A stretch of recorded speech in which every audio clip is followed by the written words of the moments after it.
For me, it was a year-long street fight. It was a slugfest. Vulnerability pushed, I pushed back. I lost the fight, but probably won my life back. And so then I went back into the research and spent the next couple of years really trying to understand what they, the wholehearted, what the choices they were making, and what are we doing with vulnerability? Why do we struggle with it so much? Am I alone in struggling with vulnerability? No. So this is what I learned. We numb vulnerability.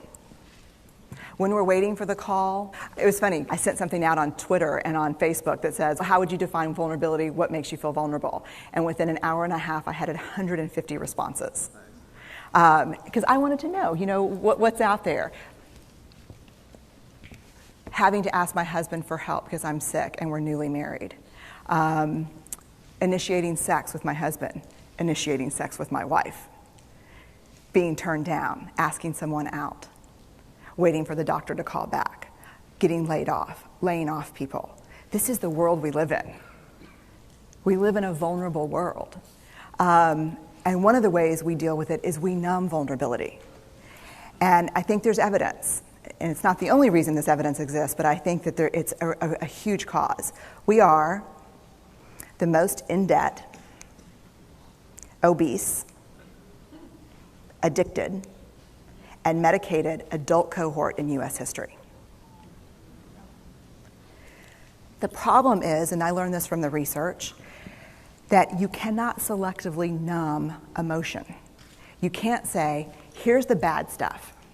Here's vulnerability, here's grief, here's shame, here's fear, here's disappointment. I don't want to feel these. I'm going to have a couple of beers and a banana nut muffin. I don't want to feel these. And I know that's knowing laughter. I hack into your lives for a living. I know that's, God. You can't numb those hard feelings without numbing the other affects or emotions. You cannot selectively numb. So when we numb those, we numb joy. We numb gratitude. We numb happiness.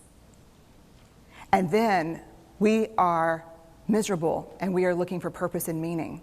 And then we feel vulnerable. So then we have a couple of beers and a banana nut muffin. And it becomes this dangerous cycle. One of the things that I think that we need to think about is why and how we numb. And it doesn't just have to be addiction.